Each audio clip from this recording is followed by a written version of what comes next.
సువార్త చెప్పచ్చు. ఎందుకు ఇవాళ మీద చేయించాలనుకుంటుందంటే సువార్త చెప్పడానికి. ఎందుకంటే చాలా సమయం దగ్గర ఆసనమైంది. దేవుడు ఎప్పుడు వస్తాడో తెలియదు. దేవుడు మనకి ఇచ్చిన పని మనం కంప్లీట్ చేసుకోవాలి కదా. చేసుకోకపోతే దేవుడు మనల్ని ఇక్కడే ఉంచేస్తాడు. ఇదేంటి కలర్? బ్లాక్. ఇదేం కలర్ నాన్న చెప్పండి? బ్లాక్. ఈ బ్లాక్ దేనికి గుర్తు తెలుసా? సిన్, పాపం. దేనికి బ్లాక్ ఏంటన్నా? పాపం. మన హృదయంలో యేసయ్య లేకపోతే, మన హృదయంలో పాపం ఉంటే మన పుట్టుకతోనే పాపం. అర్థమైందా? మన పుట్టిన వెంటనే మమ్మీ కడుపులోంచి బయటకు వస్తానే మనం ఎవరో పాపులం. కాబట్టి మన హృదయం ఎలా ఉంటుందంట? ఇలా ఉంటుంది. యేసయ్య లేని హృదయం అంతా ఇలా ఉంటుంది. చూసుకోండి ఒకసారి. డర్టీ డర్టీ బ్లాక్నెస్ గా ఉంది.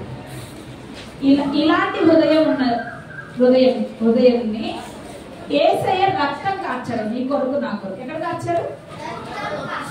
సిలువలో రక్తం కార్చాడు కదా. సిలువలో రక్తం కార్చాడు. ఈ రక్తాన్ని మనం ఏం చేయాలి? ఆశ్రయించాలి. యేసయ్య నేను పాపినయ్యా, నేను నా తల్లి గర్భంలో ఉన్నప్పుడే నేను పాపినయ్యా, నన్ను క్షమించయ్యా, నీ రక్తంతో నన్ను వినాలి. ఇది వరల్డ్ ఏ విధంగా అయితే చూడండి. ఏ కలర్లో ఉంది? ఏ కలర్లో ఉంది? యేసయ్య రక్తముతో నల్లగా ఉంటే మన హృదయాన్ని యేసయ్య రక్తంతో కడుక్కుంటే ఏ విధంగా అవుతుంది? తెల్లగా అయిపోతుంది. ఈ తెల్లగైన హృదయంలోకి ఎవరు వస్తారంట? యేసయ్య వస్తాడు. యేసయ్య ఉండి మనల్ని నడిపిస్తాడు. మనం యేసయ్య నమ్ముకున్న తర్వాత బైబిల్ చదువుకొని ప్రార్థన చేసుకొని ఇలా సండే స్కూల్లో కథలన్నీ వింటున్నప్పుడు మనం ఆత్మీయంగా ఏం చేస్తాం? గ్రీన్ అంటే దేని గుర్తున్నా?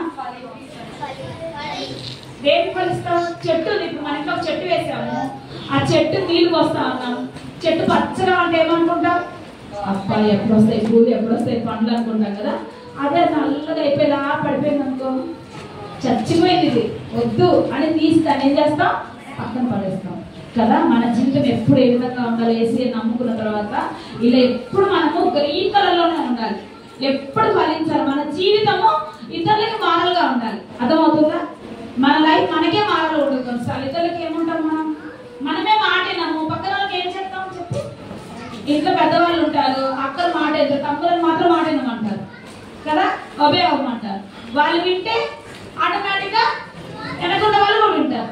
ఈ విధంగా మనం జీవిస్తా ఉన్నప్పుడు, మనం చనిపోయినప్పుడు పరలోకం ఎలా ఉంటుందంట? బంగారు వీధులు ఉంటాయంట పరలోకం. ఏముంటాయన్న పరలోకంలో? ఒకవేళ ఈ లోకంలో మన బంగారు లేకపోయినా పర్వాలేదు, మన బంగారు వీధులో నడుస్తామంట. ఎంత ధన్యత కదా బంగారు వీధులు.